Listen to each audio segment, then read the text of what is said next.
Hej, jeg hedder Rikke. Jeg underviser i Herning Line Dance. Jeg underviser i begynderholdet, og det er holdet for alle nye, som har lyst til at komme og lære, hvad line dance det er.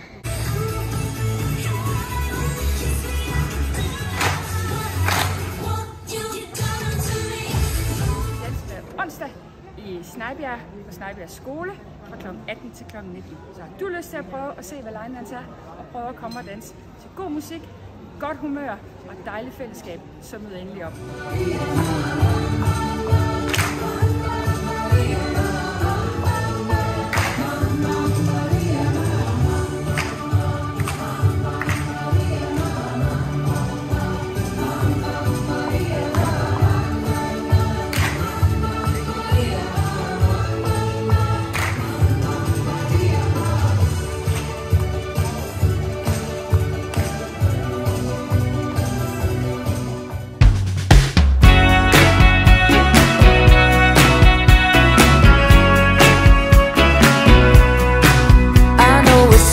Cliche, we're making eyes across